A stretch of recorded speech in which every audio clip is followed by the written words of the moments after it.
Assalamualaikum warahmatullahi wabarakatuh.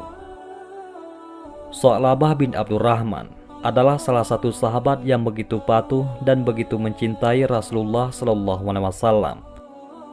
Ia adalah seorang pemuda dari kaum Ansar. Dia sangat setia melayani Rasulullah SAW. Dikisahkan, suatu ketika ia hendak pulang. Dalam perjalanannya, ia melewati salah satu rumah yang kebetulan pintunya terbuka. Spontan, Sa'labah memandang ke dalamnya. Dan ternyata, rumah tersebut milik seorang wanita Ansar yang sedang mandi. Sesaat ia terpesona melihat pemandangan tersebut. Dan ketika sadar, ketakutan yang amat sangat menyelimuti dirinya. Takut dan malu jika Rasulullah SAW mengetahui perbuatannya. Apalagi bila turun wahyu yang menjelaskan perbuatan maksiatnya. Karena itu, ia lari dari kota Madinah dan bersembunyi di pegunungan antara Madinah dan Makkah. Rasulullah SAW yang merasa kehilangan sahabat dan pelayannya tersebut, beliau terus mencari-carinya dan menanyakan kepada para sahabat lainnya, tetapi tidak ada yang mengetahuinya. Setelah 40 hari berlalu tidak ditemukan, Malaikat Jibril datang kepada beliau dan berkata, "Wahai Muhammad, sesungguhnya Tuhanmu menyampaikan salam buatmu dan berfirman kepadamu. Sesungguhnya seorang laki-laki dari umatmu berada di gunung ini sedang memohon perlindungan kepadaku."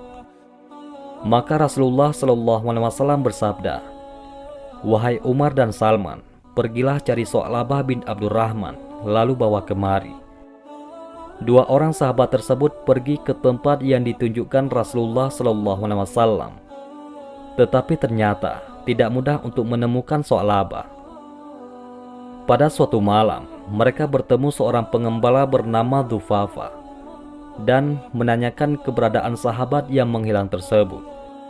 Dzufafa berkata, "Mungkin yang kalian maksudkan adalah pemuda yang ingin lari dari neraka jahanam." "Bagaimana engkau tahu ia ingin lari dari jahanam?" tanya Umar bin Khattab. Dzufafa menjawab, "Karena apabila malam telah tiba, dia keluar kepada kami dari perbukitan ini dengan meletakkan tangannya di atas kepalanya sambil berkata, 'Mengapa tidak cabut saja nyawaku dan engkau binasakan tubuhku, dan tidak membiarkan aku menantikan keputusan?' Dialah yang kami maksud," tegas Sayyidina Umar bin Khattab. Lalu Dzufafa mengantar kedua sahabat tersebut ke tempat di mana Sa'labah berada. Ketika telah bertemu dan Sayyidina Umar menyampaikan salam Rasulullah SAW serta tugas yang diberikan kepada mereka, Sa'labah berkata, "Apakah Rasulullah SAW mengetahui dosaku?" "Aku tidak tahu. Yang jelas kemarin beliau menyebut-nyebut namamu, lalu mengutus aku dan Salman untuk mencarimu." "Wahai Umar," kata Sa'labah, "janganlah engkau pertemukan aku dengan Rasulullah SAW kecuali saat beliau sedang sholat." Akhirnya mereka bertiga kembali ke Madinah. Setibanya di sana, mereka langsung masuk ke dalam masjid. Saat itu Nabi SAW sedang sholat. Begitu mendengar bacaan Nabi SAW dalam sholat tersebut, Sa'labah langsung pingsan. Berhari-hari lamanya Sa'labah menahan kerinduan untuk mendengar dan menatap wajah yang penuh mulia tersebut. Tetapi ia juga dilanda ketakutan dan kekhawatiran akan kemarahan Nabi karena perbuatan dosanya. Konflik perasaan yang begitu hebat mencapai puncaknya ketika ia melihat dan mendengar suara Nabi SAW secara langsung, sehingga ia jatuh pingsan. Setelah mengucap salam menutup sholatnya, Nabi SAW melihat keberadaan Umar dan Salman, dan keduanya membawa beliau kepada Sa'labah yang sedang pingsan. Nabi SAW meletakkan kepalanya di pangkuan beliau dan berusaha menyadarkannya. Begitu ia sadar, beliau bersabda, "Apa yang membuatmu lari dariku, wahai Sa'labah?" "Dosaku ya Rasulullah," kata Sa'labah.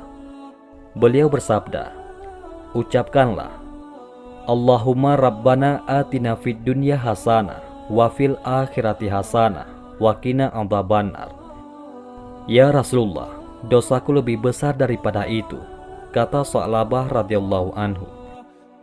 Tetapi kalamullah pastilah lebih besar, kata Rasulullah SAW meyakinkannya.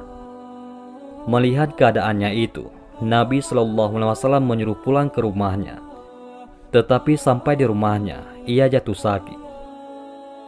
Setelah 3 hari menderita sakit dan tidak bangkit dari tempat tidurnya, Salman melaporkan keadaan Sa'labah kepada Rasulullah SAW. Beliau mengajaknya mengunjungi rumahnya, dan setibanya di sana, beliau meletakkan kepala Sa'labah di pangkuan beliau. Tetapi Sa'labah menarik kepalanya. Rasulullah SAW bersabda, "Mengapa engkau menarik kepalamu dari pangkuanku, ya Sa'labah? Aku adalah hamba yang penuh dengan dosa, ya Rasulullah," kata Sa'labah. "Apa yang engkau rasakan?" "Ya Nabiullah, aku merasa seperti ada semut-semut yang merayap di sekujur kulit dan tulangku," kata Sa'labah. "Apa yang engkau inginkan?" tanya Rasulullah SAW. "Ampunan Allah," jawab Sa'labah radhiyallahu anhu. Maka turunlah malaikat Jibril alaihissalam dan berkata, "Wahai Muhammad, sesungguhnya Tuhanmu mengucapkan salam untukmu dan berfirman kepadamu, kalau saja hambaku ini menemui aku dengan membawa sepenuh bumi kesalahan, niscaya aku akan temui dia dengan ampunan sepenuh itu pula." Maka segera Rasulullah SAW memberitahukan hal itu kepadanya. Mendengar berita itu, terpekiklah Sa'labah, dan sesaat kemudian ia meninggal dunia. Lalu Rasulullah SAW memerintahkan agar Sa'labah segera dimandikan dan dikafani. Ketika telah selesai menyalatkan, Rasulullah SAW membawa jenazah Sa'labah sambil berjalan berjingkat-jingkat. Setelah selesai pemakamannya, para sahabat berkata, "Wahai Rasulullah, kami lihat engkau berjalan sambil berjingkat-jingkat." Beliau bersabda, "Demi Zat yang telah mengutus aku sebagai seorang nabi yang sebenarnya, ini semua karena jalan ini telah sempit dan kakiku tak bisa berjalan seperti biasa, karena banyaknya para malaikat yang turun ikut mengantarkan jenazah ini." Itulah kisah Sa'labah bin Abdurrahman radhiyallahu anhu. Sungguh betapa hebat dan agungnya kedudukan orang-orang yang mencintai Rasulullah SAW. Dengan cinta tersebut, maka semua akan mencintainya. Dan kisah ini juga menunjukkan betapa takutnya para sahabat akan azab Allah Subhanahu wa taala. Wallahu a'lam bishawab. Allahumma sholli ala Sayyidina Muhammad wa ala ali Sayyidina Muhammad. Mudah-mudahan ini semua bermanfaat. Assalamualaikum warahmatullahi wabarakatuh.